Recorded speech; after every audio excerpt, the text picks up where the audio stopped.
우리는 지난주에 하나님께서 그 에스겔 선지자들을 통하여서 소망이 보이지 않는 그 이스라엘에게 회복이 있을 것을 선포하신 것을 나누었습니다. 그 약속대로 하나님께서는 바벨론 포로 이제 70년이 지나자 그 이스라엘 사람들을 그 본국으로 귀환시키십니다. 당시에 바벨론의 왕이 고레스 왕이 이제 세워지면서 그가 모든 포로들은 자기의 본국으로 돌아가라는 칙령을 발표한 것입니다. 그런데 그 바벨론의 그 고레스 왕이 하나님에 대한 신앙이 있었기 때문이 아닙니다. 그는 자국을 위해서 그런 모든 종교와 모든 여러 나라의 문화를 수용하기로 그런 포용 정책을 그가 세운 것뿐입니다. 하나님께서는 이 고레스 왕의 마음조차도 주장하고 계셨던 것입니다. 이미 이사야 선지자를 통해서 약 200년 전에 하나님께서는 고레스라는 이름을 분명하게 말씀하시고 그가 왕으로 세워져서 이스라엘을 구원하실 것을 예언하셨습니다.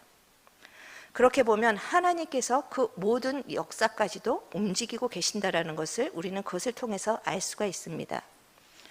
우리가 학교 다닐 때 세계사를 배우지 않습니까? 그런데 세계사가 아니라 하나님 나라의 역사인 것입니다. 하나님은 자기의 백성을 회복시키시기 위해서 역사를 움직이십니다. 이것을 통해서 우리는 하나님의 나라의 자녀가 된 우리를 위해서 하나님이 모든 우주를 동원하실 수 있다는 사실을 믿으셔야 하는 것입니다. 그 하나님께서 우리 한 사람 또 그 하나님의 나라에 편입된 우리를 위해서 하나님이 그 고레스의 왕의 마음에 아이디어를 주시고 그가 그 이스라엘을 돌려보내고자 하는 그런 자기도 무슨 일을 하는지 모르면서 했던 그 일들이 우리의 삶 속에서도 지금 일어나고 있습니다. 이것을 볼 때 하나님의 회복이 우리에게 있음을 여러분이 믿으시기를 바랍니다. 구약의 세대에는 이렇게 부분적으로 회복이 일어났지만 궁극적으로는 회복을 준비하는 시대가 구약의 시대입니다. 하나님께서 회복에 대한 약속을 주시는 시대가 구약의 사람들이 지냈던 시대입니다. 그런데 신약으로 오면서는 이제 그 약속이 성취되고 회복의 문이 이미 열렸습니다. 우리가 그 시대에 살고 있습니다. 하나님께서 때가 차면 예수님을 이 땅에 보내시고 그 예수님이 십자가에서 죽으시고 부활하셔서 그 예수님의 십자가의 공로를 믿는 사람에게는 이제 회복을 약속하신 것에서 넘어서 회복이 실현됐음을 선포하시는 것입니다. 우리 성도 여러분, 여러분 삶 속에 이제 회복의 문이 열렸음을 믿습니까? 이제 회복은 시작됐습니다. 그런데 우리의 문제는 그렇게 정말 회복을 다 받았는데도 불구하고 우리가 그 회복을 누리지 못하고 있다는 것입니다. 이 통장에 정말 몇 조의 그 돈을 넣어놓고도 찾지를 못해서 예수님을 믿으면서 이 회복의 문이 열렸는데 그냥 겨우겨우 밥 먹고 사는 그 정도로 우리가 머물러 있으면 안 되지 않겠습니까? 그 당시에도 예수님을 눈으로 보고 손으로 만지고 귀로 들은 사람들이 다 이 회복을 경험하지 못했습니다. 그것처럼 우리가 예수를 믿는다고 해도 이미 약속한 이 회복을 다 경험할 수가 없는데 그러면 우리는 어떻게 이 회복을 우리의 삶 속에 실제화시킬 수 있는가? 오늘 우리가 이 오병이어의 기적을 통하여서 우리가 하나님 앞에 어떤 자세로 나가서 기도해야 될 것인가를 나누고 우리가 오늘 기도하는 이 밤에 우리의 기도가 한 단계 더 깊어지기를 주님의 이름으로 축원합니다. 이 오병이어와 칠병이어의 기적에서 보면 공통적인 점, 예수님께서 빈들과 광야에서 일하셨다라는 것입니다. 예수님은 빈들, 광야, 이것이 그 원어로 보면 황폐한 곳이라는 뜻입니다. 왜 황폐한 곳에서 일하셨을까? 도시에는 그 많은 사람들이 있었는데 예수님은 왜 빈들에 나가셨으면 했을까? 이 예수님을 따르던 무리들이 어떤 무리들입니까? 그들은 세상으로 방법이 없던 자들이었습니다. 당시의 의술로는 고칠 수 없는 질병을 가진 자들이었습니다. 배가 고픈 자들이었습니다.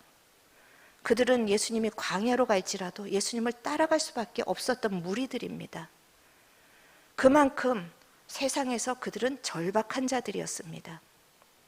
도시에도 많은 사람들이 있었지만 그 절박한 자가 예수님의 기적의 현장에 있을 수 있는 것입니다. 하나님께서는 오늘 이 말씀을 보면은 그 12광주리도 넘치게 주시는 분입니다. 그 무리들을 다 먹이고 5천 명이 넘는 무리들, 4천 명이 넘는 무리들을 다 먹이고도 12광주리로 넘치도록 주실 수 있는 풍성한 분이십니다. 그런데 왜 우리의 인생에 그렇게 풍성한 주님으로 나타나지 않으실까? 우리는 결핍이 없으면 주님을 찾지 않는 자인 것을 아시기 때문입니다. 우리는 기도할 때 하나님 이거 주시면 주님 더 잘 섬길 수 있을 것 같은데 그렇지 않습니다. 우리는 조금만 숨쉬기 편하면 주님을 까맣게 잊어버리는 정말 그런 고약한 습성을 가지고 있는 자이기 때문에 주님께서 지금 12광주리도 넘치게 주실 그것들에 대해서 아직은 보류하고 계시는 부분들이 있는 것입니다. 그렇기 때문에 오늘 이 밤에 여러분 이 자리에 왜 나오셨습니까? 다른 사람들은 금요일이라고 해서 많은 만남과 모임과 즐거운 자리에 있는데 왜 이 자리에 나와서 목이 터져라 찬양을 하시고 기도를 하십니까? 결핍이 있다면 축복인 것을 믿으십시오. 채워져서 주님을 잊는 것보다 우리가 결핍의 상태에서 주님이 필요하다라는 아는 것이 우리의 축복의 시작이고 회복의 시작인 것입니다. 그래서 주님은 오늘 빈들과 광야에서 기적을 일으키십니다. 많은 사람들은 결핍이 있어서 정말 주님을 찾지 않는 경우도 있습니다. 주님을 찾기보다는 평생에 원망하고 불평하고 한탄하다가 생을 마감합니다. 그런데 우리가 결핍을 가지고 이 자리에 나왔다는 것은 축복입니다. 그런데 이 자리에 나온 것만으로는 우리가 진정한 회복을 경험할 수가 없습니다. 주님이 이 기적을 일으키신 까닭, 그것은 요한복음 6장 35절에 보니까 다음을 해주시기 바랍니다. 6장 35절에 주님이 이 기적을 일으키신 까닭은 무엇 때문입니까? 우리에게 생명의 떡이 있음을 알려주시기 위함입니다. 썩을 것에 우리가 집중하지 말고 생명의 떡, 영원한 떡을 너희들이 받으라라고 이 오병이어의 기적을 일으키신 것입니다. 그런데 이 오병이어의 기적을 경험하고도 사람들은 또 떡을 찾아서 헤맵니다. 그래서 주님께서 6장 26절에서 사람들이 나를 찾는 목적은 떡이다라고 그렇게 책망을 하시는 것입니다. 여러분은 무엇 때문에 이 자리에 나오셨습니까? 떡입니까? 주님입니까? 물론 우리가 세상의 결핍을 우리는 초월할 수 없는 자입니다. 하지만 세상의 결핍으로 나왔다가 생명의 영원한 떡이신 주님을 만나시기를 축원합니다. 세상의 결핍이 결코 그것이 목적이 되지 않게 하시고 주님, 내가 주님으로 배고프기를 원합니다. 오늘 이 밤에 우리의 기도가 바뀌기를 바랍니다. 진정한 회복은 자기의 존재에 대해서 절망할 때 일어납니다. 진정한 회복은 자기가 얼마나 죄인인가를 깨닫고 처절할 때 일어납니다.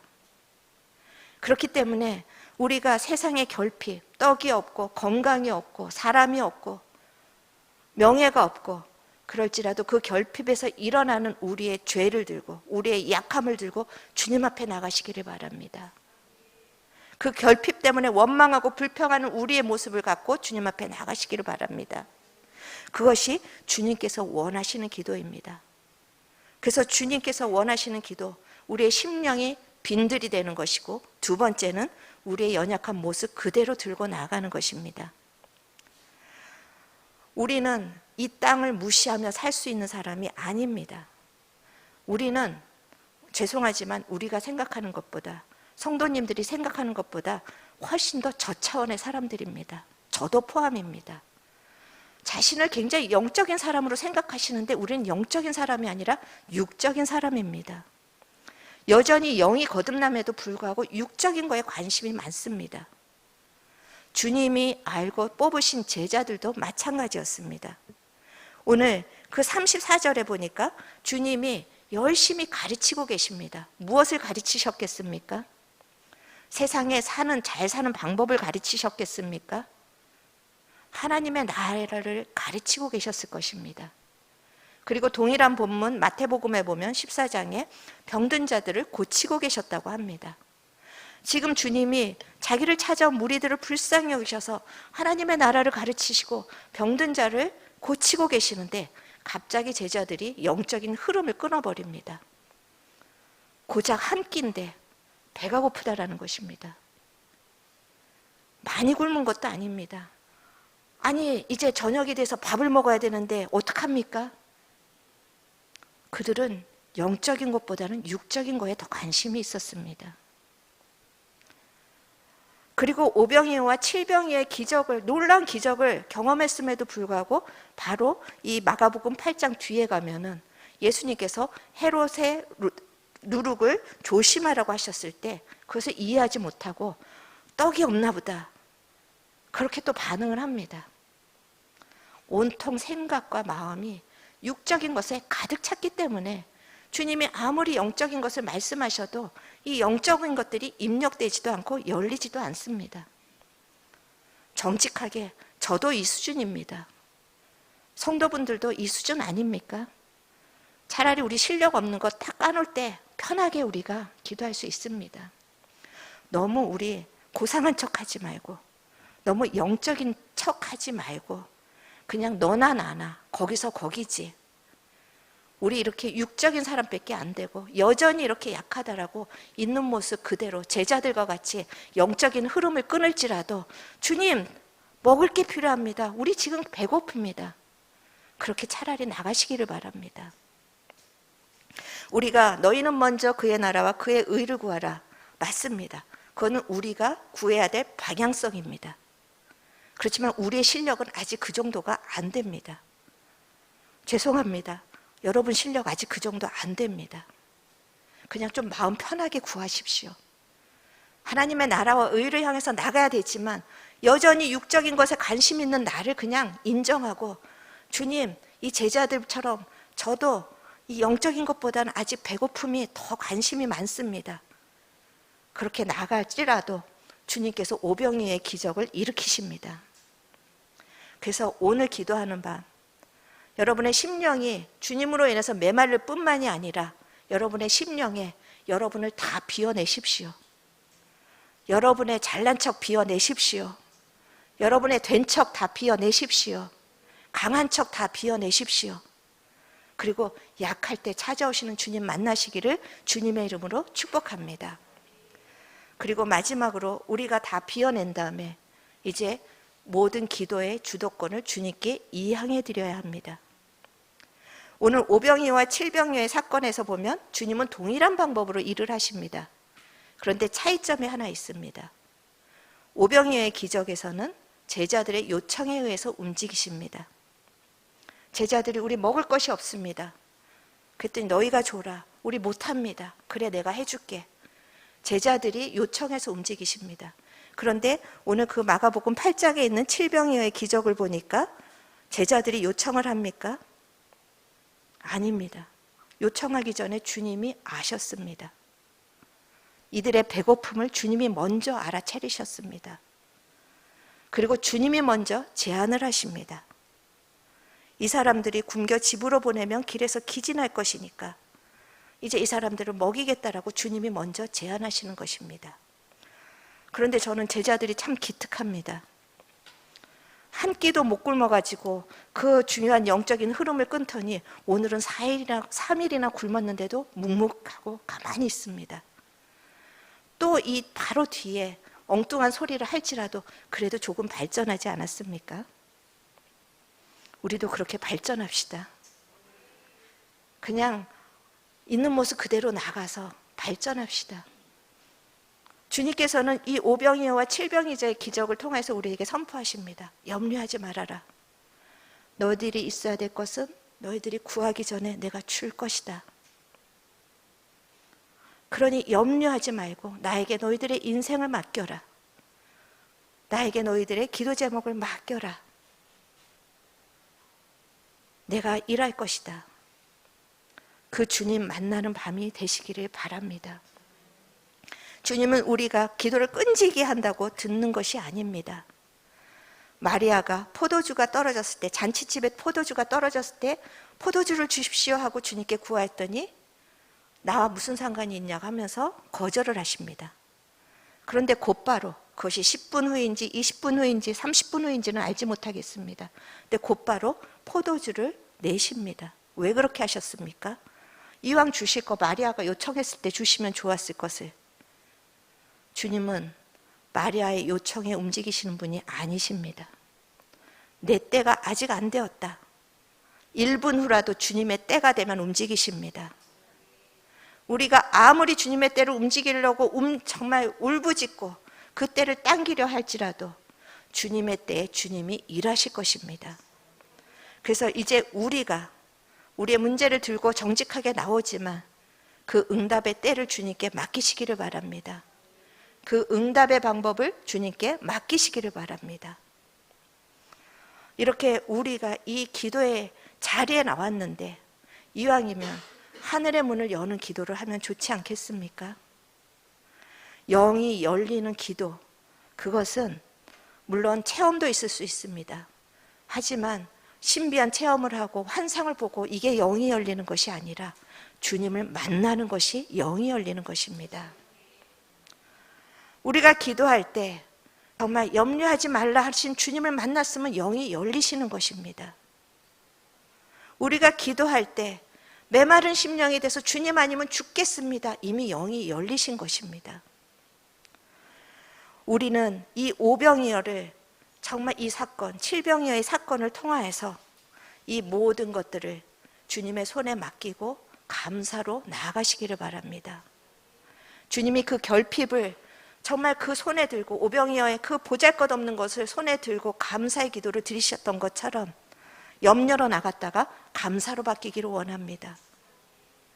그리고 메마른 심령으로 나갔다가 오늘 정말 찬양한 것처럼 넘치도록 받으시는 그 자리로 나가시기를 바랍니다. 그렇게 기도를 했던 사람이 다윗입니다. 우리 시편 63편 1절에서부터 7절 같이 한번 큰 소리로 읽어보시겠습니다. 하나님이여, 주는 나의 하나님이시라. 내가 간절히 주를 찾되 물이 없어 마르고 황폐한 땅에서 내 영혼이 주를 갈망하며 내 육체가 주를 앙모하나이다. 내가 주의 권능과 영광을 보기 위하여 이와 같이 성소에서 주를 바라보았나이다. 주의 인자하심이 생명보다 나음으로 내 입술이 주를 찬양할 것이라.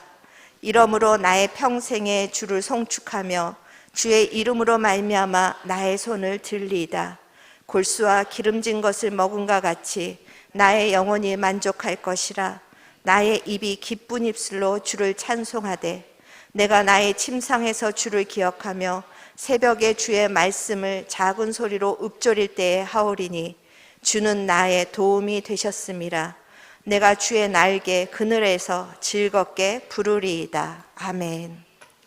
지금 다윗이 이 시편을 노래한 것은 상황이 좋을 때가 아닙니다.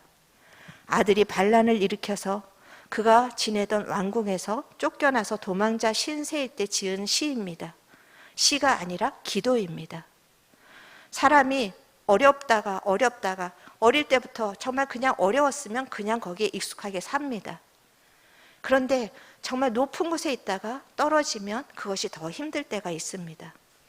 다윗은 지금 몇십 년 동안 왕국에서 편하게 살다가 어느 날 아들이 반란을 해서 그 광야로 내어 쫓기는 신세가 됩니다.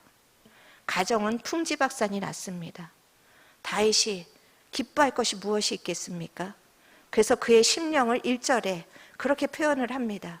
메마르고 황폐하다고. 그 메마르고 황폐한 그 심령을 가지고 그는 주님을 간절히 찾고 갈망하고 앙모한다라고 이야기하고 있습니다. 그리고 주님을 찾을 뿐만이 아니라 더 나아가서 2절에 주의 권능과 영광을 보기 위해서 성소에서 주를 바라보고 있습니다. 이 상황을 바라보는 것이 아니라 주님께 눈을 고정하고 있습니다. 지금은 도망자 신세요. 앞이 어떻게 될지 모르고 많은 사람들이 또 자기를 배신했고 정말 이 화려한 왕궁에서 다 떠나갔지만 그래서 마음이 황폐하고 메말랐지만 그는 주님을 갈망했습니다. 그리고 주의 성소에 그 영광을 바라보았습니다. 그러자 시야가 열렸습니다. 영적인 눈이 열렸습니다. 그리고 그가 영적인 눈이 열리자 하나님께서 구원하실 것에 대한 신뢰를 갖습니다. 지금까지도 나를 구원하셨던 하나님, 반드시 이 상황 속에서도 나를 건질 것이라는 믿음을 갖습니다. 그러자 그의 입술에서 찬송이 터졌습니다. 그리고 나의 평생에 주를 찬양하리로다. 그의 메마른 심령, 황폐한 심령은 지금 기쁨이 부어지고 있습니다. 우리가 영적으로 회복되면 환경을 이길 수 있습니다. 왜냐하면 어떤 것보다도 그 골수로 만족시킬 수 있는 만족을 주시기 때문입니다. 세상으로는 받을 수 없는, 나 자신으로서는 가질 수 없는 기쁨을 주시기 때문입니다. 여러분, 다윗이 왕궁에 있을 때 이런 시들을 지은 것이 아닙니다. 우리가 다윗의 그 시편을 보면 다 광야에서 지은 시가 거의 다 많습니다. 왕궁에서는 이런 시가 나올 수가 없는 것입니다. 여러분이 지금 인생의 메마른 곳에 있다면 이 시간에 다윗과 같은 이런 찬양이 열리기를 축원합니다. 그 메말랐기 때문에 주님을 바라보십시오. 풍성할 때는 바라볼 수 없었던 주님을 이 메말랐을 때 바라보십시오. 주님께서 다윗에게만 그러시겠습니까? 우리도 똑같은 주님의 자녀입니다. 간절히 주님을 찾고 갈망하고 앙모하고 주의 성소를 바라보았더니 하나님, 내 영혼이 이제야 주님을 배웁습니다. 내가 지금까지는 귀로만 들었지만 이제는 주님을 눈으로 뵙습니다. 이런 욥의 고백이 있는 우리의 기도의 밤이 되기를 원합니다. 회복의 열쇠, 다른 것이 아니라 절박함입니다. 세상에 절박함이 있으면 그것으로 주님을 만날 수 있는 문을 여시기를 바랍니다. 주님이 없는 심령에 오늘 저는 오히려 절박해지기를 축원합니다. 주님이 없는 여러분의 인생에 오히려 황폐해지기를 축원합니다. 주님이 없는데 그저 만족하고 그냥 그대로 살아가지 마시고, 주님이 없는데 내가 죽을 것 같은 메마름이 오늘 올라오는 밤이 되기를 바랍니다. 그럴 때 주님이 우리의 모든 기도 제목과 우리의 인생과 우리의 마음을 끌고 가실 것입니다. 그분의 주권의 손으로 우리를 붙드시고 반드시 우리의 입술에서 주님을 찬양하는 찬양이 터지게 하실 것입니다. 그리고 나의 평생에 주를 송축하며 주의 이름으로 말미암아 나의 손을 들리이다. 이것이 우리들의 고백과 찬양이 되기를 축원합니다. 오늘 영이 흐르는, 영이 열리는 기도의 밤이 되기를 간절히 소원하면서 우리 같이 찬양하고 기도하는 시간 갖기로 하겠습니다. 먼저 우리 하나님, 내가 세상에 이것이 없고 저것이 없고 하나님, 사람이 없고 물질이 없고 건강이 없고 이것이 없어서 메마르지만 그것보다 주님이 없기 때문에 더 메마른 심령이 되게 하여 주시옵소서. 그리고 생수의 근원이신 주님 앞으로 나아가게 하여 주시옵소서. 같이 내 갈급함 찬양하시겠습니다.